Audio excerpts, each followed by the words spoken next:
Hello and welcome back to our channel guys. दोस्तों आज मैं आपको एक बड़ी ही इंटरेस्टिंग जगह लेकर जाने वाली हूँ। क्या आप जानते हैं एक जगह ऐसी है that's called the land of the dragons. ये एक ऐसी जगह है जहाँ ट्रैफिक लाइट्स ही नहीं है। यहाँ पर 1999 तक टीवी नहीं आया था और 2006 तक डेमोक्रेसी। 1974 तक तो ये देश डिस्कवर भी नहीं हुआ था। और यहाँ का जो नेशनल एनिमल है ना, वो दिखता तो गाय की तरह है पर है एक तरीके का गोट। चलो दिखाई देती हूँ यार। जिस जगह की मैं बात कर रही हूँ वो है भूटान। एंड लाइफ में कुछ करो ना करो लेकिन भूटान जरूर जाना। ऐसा मैं क्यों कह रही हूँ इस वीडियो को देखने के बाद आपको समझ में आ जाएगा। Bhutan the land of dragon, जिनके देश के झंडे पर भी एक ड्रैगन है। क्यों है वो भी बताते हैं आपको। तो दरअसल हिमालयाज के पास बसा भूटान जितना खूबसूरत है उतना ही डेंजरस भी हो सकता है अपने थंडरस्टॉर्म्स की वजह से। यहाँ पर बहुत ज्यादा और बड़े जोरदार थंडरस्टॉर्म्स आते हैं। यहाँ बिजली इतनी तेज कड़कती है कि यहाँ के मिथ्स के हिसाब से वो एक्चुअली ड्रैगन के मुंह से निकलने वाली फायर है ना फैसिनेटिंग। वैसे थंडरस्टॉर्म्स असाइड ये जगह वाकई बहुत खूबसूरत है। भूटान की एक बड़ी ही यूनिक फिलॉसफी है जिसका नाम है GNH, gross national happiness index. ये एक तरीके का इंडेक्स है जो भूटान के लोगों की हैप्पीनेस और उनकी वेलबींग पर ज्यादा फोकस करता है instead of their economic growth. ये कॉन्सेप्ट 1970s में लॉन्च किया गया था by the fourth king of Bhutan, Jigme Singye Wangchuck, ताकि देश की प्रोग्रेस इन डेवलपमेंट मेजर की जाए। और इसमें शामिल है लोगों की वेलबींग, जैसे उनका हेल्थ केयर और एजुकेशन, सस्टेनेबल टूरिज्म और एनवायरनमेंट और अपने कल्चर का conservation.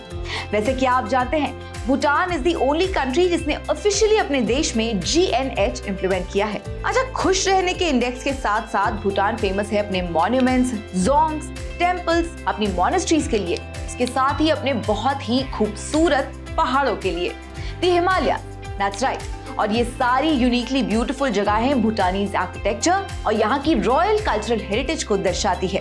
O by the way, क्या आप जानते हैं till 2006 Bhutan was under the rule of monarchy. In fact 1974 में तो ये डिस्कवर हुआ था। उसके बाद से ही लोग यहाँ घूमने आ पाए हैं। And in a true sense ये एक हिडन खजाने से कम नहीं था।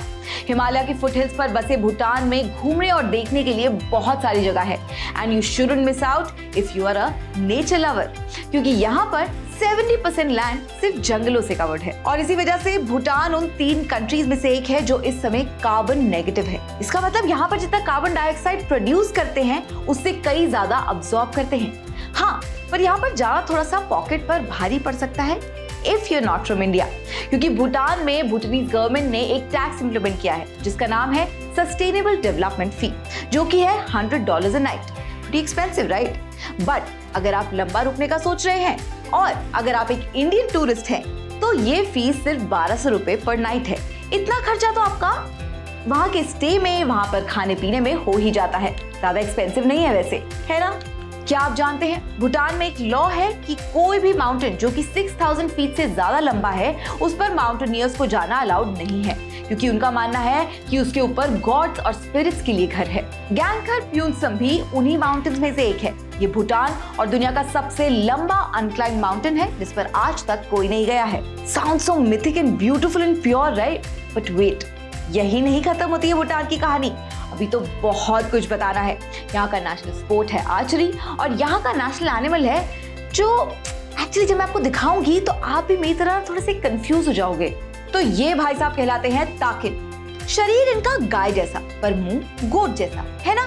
Well, according to the old Bhutanese mythology 15th century में एक तिब्बती सेंट ड्रुक्पा कुनले ने गाय के शरीर पर बकरी का सिर लगाकर एक अनोखा जानवर बनाया। तब उस जानवर का नाम डोंग जिम्त्से रखा गया था, जो कि बाद में ताकिन बना। जो भी कहो, है तो क्यूट। अब इनकी आर्ट की भी बात करते हैं। बात तो खैर मैं क्या ही करूं, आप देख ही लो। I mean, हद ही हो गई है। मतलब जो भी है वहां पर it is a symbol of good luck and prosperity, but really यही मिला था इनको।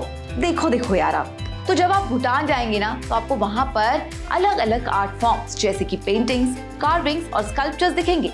इनके यस, आपकी आंखें या हमारी इंफॉर्मेशन गलत नहीं है। हर जगह आपको फैलिसिस, जो आसान भाषा में मेल जेनिटेलिया होते हैं, दिखेंगे।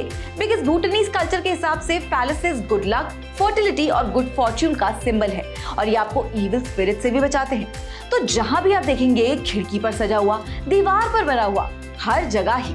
बट वो कहते हैं ना, art comes in many forms, तो हम आर्ट पर ही फोकस करते हैं अभी उनके लिए। क्या आप जानते हैं भूटान दुनिया की पहली ऐसी कंट्री बनी है जिसने सबसे पहले प्लास्टिक बैन किया था इन द ईयर 1999। यहाँ की एक बड़ी फेमस ड्रिंक है जो अगर आप जाओ तो ट्राई जरूर करना।